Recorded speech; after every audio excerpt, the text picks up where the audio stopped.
안녕하세요. 오늘은 2022년 7월 19일입니다. 저는 에파교회를 섬기는 정선옥이라고 합니다. 오늘 제4과 세 번째 시간을 시작하도록 하겠습니다. 기도하고 시작하겠습니다. 하늘에 계신 저희들의 아버지 감사합니다.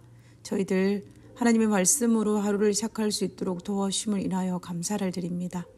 오늘 예수님께서 우리에게 마지막으로 부탁하신 말씀을 우리가 묵상할 때에 하나님께서 우리의 마음에 뜨거움을 주시고 순종하는 마음을 허락하여 주시고 하나님과 연합할 수 있는 그런 마음을 허락하여 주시옵소서. 오늘 이 시간에 우리와 함께 하시옵기를 간구하며 거룩하신 예수님의 이름으로 기도드렸습니다. 아멘. 예, 감사합니다. 오늘은 제4과 재련자의 얼굴이 보일 때까지의 세 번째 시간입니다.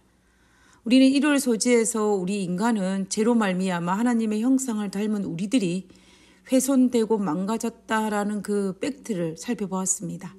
그리고 월요일 소지에서는 우리의 망가진 이 형상을 회복하기 위해서 하나님께서 금을 재련하는 것처럼 우리를 연단하기 위해서 선악의 대쟁투가 우리의 삶에 허락되었다는 사실을 알아보았습니다. 그러나 두려워할 필요가 없는 것이 이 선악의 대쟁투에서 우리가 홀로 싸우는 것이 아니라 우리 하나님과 함께 싸운다는 놀라운 사실이었습니다. 그러면 오늘 화요일 소지의 내용을 살펴보도록 하겠습니다. 화요일 소지의 제목은 예수님의 마지막 말씀입니다. 예수님의 마지막 선교 여행길에 발이 머문 곳은 바로 예루살렘이었습니다. 예수님께서는 자신이 구약의 예언대로 자신이 이 땅에 오신 사명대로 유월절의 어린 양이 되어 온 인류의 죄를 대속할 십자가에 달리실 시간이 얼마 남지 않았음을 알았습니다. 그때 예수님께서는 마태복음 24장에서 재림에 대한 징조를 이야기하신 이후에 하신 말씀이 바로 마태복음 25장에 있는 열처녀의 비유와 양과 염소의 비유입니다. 그렇다면 열처녀의 비유와 양과 염소의 비유를 통해서 예수님께서 우리에게 말씀하시고자 한 그것은 과연 무엇일까요? 예수님께서는 재림의 때에 우리가 어떻게 살아야 할지를 알려주고 싶지 않았겠습니까? 재림의 징조를 말씀하시고 난 이후에 재림을 기다리는 백성이 어떻게 살아야 할지를 알려주는 것이 어쩌면 우리를 하늘에 데려가고자 하시는 예수님의 입장으로서는 당연한 일일 것입니다. 그러므로 예수님께서 마태복음 25장에 있는 열처녀의 비유와 양과 염소의 비유를 통해서 재림을 맞이할 구원받을 백성들이 어떻게 살아야 할지를 알려주고 있는 것입니다. 그렇다면 2022년도를 살아가는 우리들도 마찬가지로 예수님의 재림을 기다리고 있는 백성들입니다. 결국 열처녀의 비유와 양과 염소의 비유는 이 시대를 살아가고 있는 우리들이 어떻게 살아야 할지를 알려주고 있는 성경 본문인 것을 알 수가 있다는 것입니다. 그러면 열처녀의 비유와 양과 염소의 비유에서 우리에게 어떤 교훈을 주고 있는지를 한번 살펴보도록 하겠습니다. 열처녀의 비유를 간단하게 요약하면 이렇습니다. 신랑을 기다리는 10처녀가 있었습니다. 그 중에 5은 미련하고 5은 슬기로운 처녀였습니다. 미련한 처녀는 등을 준비하였지만 기름은 준비하지 못했고 슬기로운 처녀는 등과 함께 충분한 기름까지 준비했습니다. 10처녀가 신랑을 기다리는데 신랑이 밤늦도록 오지 않자 10처녀 모두 피곤하여 깊은 잠에 들고 말았습니다. 그러다가 한밤중에 신랑이 온다는 소식을 듣고 10처녀 모두 깨어났지만 기름을 준비한 처녀는 신랑을 맞이할 수 있었고 미처 여분의 기름을 준비하지 못한 5처녀는 기름을 준비한다고 시간을 낭비하여 신랑을 맞이할 수 없었다라는 이야기입니다. 이 이야기를 통해서 예수님께서 정말 하고 싶었던 것은 예수님의 재림을 맞이할 구원받을 백성들이 어떻게 살아야 할지를 가르쳐주고 있는 것입니다. 슬기로운 5처녀처럼 신랑을 맞이하기 위해서는 반드시 기름을 준비해야 한다는 것이 바로 이 비유의 핵심입니다. 그러면 그 기름이 바로 무엇이냐? 바로 성령이라는 것입니다.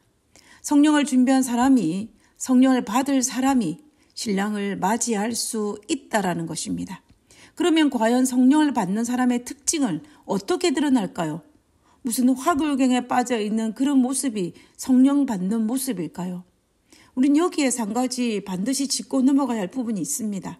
우리가 자칫 잘못하면 신앙이라는 것이 공중에 붕 떠 있는 것이라든지 황홀경에 빠져 있는 것이라든지라고 생각할지 모릅니다. 그러나 절대로 그렇지 않습니다. 오히려 신앙은 굉장히 이성적이고 과학적이며 이론적이고 근거가 확실한 현실적이라는 것입니다. 최소한 제가 알고 있는 하나님에 대한 신앙은 그렇습니다. 그렇다면 재림을 맞이할 사람이 어떻게 살아야 할지를 가르쳐주는 이 열처녀의 비유에서 기름을 준비한다는 것은, 성령을 받는다는 것은 또한 이성적이고 과학적이고 현실적이라는 것입니다. 이런 측면에서 볼 때 성령 충만은 우리의 삶 속에서 자연히 드러날 수밖에 없습니다. 이것을 교과 책에서는 품성, 그리스도의 품성을 소유하는 것이라고 말하고 있는데요. 결국 성령 충만한 모습은 성령의 역사로 말미암아 우리가 거듭남의 결과로 그리스도의 형상을 회복하는 우리의 품성으로 드러난다라는 것입니다. 결과적으로 기름을 준비한다는 것은 성령을 받는다는 것이고 우리의 품성이 변화된다라는 것을 알 수가 있다라는 것입니다. 결론적으로 말하면 예수님의 재림을 맞이할 재림 백성으로서 우리는 우리의 품성을 통해서 그리스도의 형상을 회복해야 한다라는 것입니다. 이것이 진정한 재림을 준비하는 성도의 자세입니다. 진정한 재림 준비는 어떤 행위적인 것보다 우리의 품성 준비라는 것을 절대로 잊지 말아야 합니다. 그러면 이제 마태복음 25장의 두 번째 비유였던 양과 염소의 비유를 통해서 예수님께서는 재림을 맞이할 우리들에게 무엇을 어떻게 살아야 할지를 가르쳐 주고 있는지를 한번 살펴보도록 하겠습니다. 양과 염소의 비유는 이렇습니다. 인자가 자기 영광으로 모든 천사와 함께 이 땅에 오실 때에 구원받은 자들을 대표하는 양은 오른쪽에, 그리고 구원받지 못할 자들을 대표하는 염소는 왼편에 두게 하셨습니다. 그리고 오른편에 있는 양들에게 창세로부터 너희를 위하여 예비된 나라를 상속받을 자들이라 라고 말씀하시면서 그들의 특징을 성경에서 장황하게 설명하고 있습니다. 마태복음 25장 35절에서 36절에 보면 내가 줄일 때 너희가 먹을 것을 주었고 목마를 때에 마시게 하였고 나그네 되었을 때에 영접하였고 헐벗을 때에 옷을 입혔고 병들었을 때에 돌보았고 옥에 갇혔을 때에 와서 보았느니라 라고 하였습니다. 그와 반면에 예비된 나라를 상속받지 못한 자들을 대표하는 왼편에 있는 염소들의 특징에 대해서는 이렇게 설명하고 있습니다. 42절입니다. 내가 줄일 때 너희가 먹을 것을 주지 아니하였고 목마를 때에 마시게 하지 아니하였고 나그네 되었을 때 영접하지 아니하였고 헐벗을 때에 옷을 입히지 아니하였고 병들었을 때와 옥에 갇혔을 때에도 돌보지 아니하였느니라 라고 하였습니다. 그러면 앞에 비유를 든 열처녀의 비유와 연관해서 양과 염소의 비유를 같이 살펴보면 양의 일상생활은 슬기로운 다섯처녀처럼 성령을 통하여서 품성이 변화된 그들의 일상의 모습을 설명하고 있는 것입니다. 그와 반면에 구원받지 못할 것을 대표하는 염소의 일상은 미련한 다섯처녀처럼 성령을 통하여 품성이 변화되지 않는 그런 일상의 모습을 설명하고 있습니다. 결국 왕이 양과 염소를 구분할 때 그들의 행위 혹은 그들의 품성에 기초로 하였다는 사실을 우리는 주목해야 합니다. 그렇다고 우리는 오해를 해서는 안 됩니다.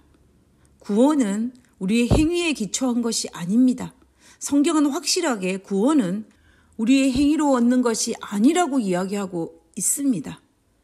그러나 구원의 계획에 있어서 품성 개발이 얼마나 중요한지를 양과 염소의 비유를 통해 설명하고 있는 것입니다. 그리스도로 말미암아 참으로 구원받은 자들이 그들의 삶과 품성을 통해 그 구원을 나타내 보이는 것이 얼마나 중요한지를 양과 염소의 비유를 통해서 예수님께서 말씀하고 계시는 것입니다. 다시 말하면 구원은 예수님의 십자가의 공로가 구원을 받는다는 것은 두말할 필요가 전혀 없는 사실입니다. 그러나 그 열매가 우리의 삶에 나타나게 되는데 그것이 바로 성령의 열매인 품성의 변화이고 양의 특징이라는 것입니다. 가래 뽑은 기별 1권 102페이지에 보면 그대들에게는 꼭 수행해야 할 더 큰 일이 있다. 품성을 형성하라. 하나님의 영광을 위하여 모든 재능, 모든 신경, 모든 근육, 모든 생각, 모든 행동을 활용하라. 그렇게 할 때 그대들은 과거에 전혀 본 일이 없는 하나님의 구원이 그대들을 앞서가는 것을 보게 될 것이다. 예수님께서 구원받을 우리에게 마지막으로 부탁한 마태복음 25장의 권면은 구원받을 백성으로서 합당한 품성 변화, 그리스도의 형상을 회복하라라고 권면하는 것입니다. 우리 모두 슬기로운 다섯 처녀처럼 기름, 성령을 받아서 우리의 삶에서 그리스도의 형상으로 회복하는 품성의 변화를 경험하는 우리 모두가 되었으면 좋겠습니다. 우리 모두 이런 놀라운 변화를 경험하는 우리 모두가 되기를 간절히 바라면서 오늘 교과를 마치도록 하겠습니다. 기도하고 마치겠습니다. 예수님의 재림을 기다리는 자로서 예수님을 닮은 품성으로 하늘나라를 준비하고 싶습니다. 스스로 결코 이룰 수 없는 변화를 위해 성령의 능력을 간구하오니 지금 이 순간 저의 삶 속에 역사하여 주시옵소서. 하늘에 계신 저희들의 아버지 하나님, 우리의 힘으로 할 수 없는 그 일을 성령의 역사를 통하여서 가능케 됨을 합니다. 아버지, 오늘 이 아침에도 정말로 성령을 간구하오니 우리가 성령의 기름 없이 등만 준비하는 어리석은 무늬만 그리스도인의 삶을 살지 않도록 도와주시옵소서. 우리의 모습 속에, 우리의 삶 속에, 우리의 일상생활 속에 성령의 역사가 흘러넘치기는 그러한 그리스도인으로 살아갈 수 있도록 주여 도와주시옵소서. 하나님, 오늘 하루도 하나님의 형상을 조금 더 닮아가는 하루 되게 하여 주옵기를 간구하며 거룩하신 예수님의 이름으로 기도드렸습니다. 아멘. 감사합니다. 좋은 하루 되시고요. 내일 뵙도록 하겠습니다. 감사합니다.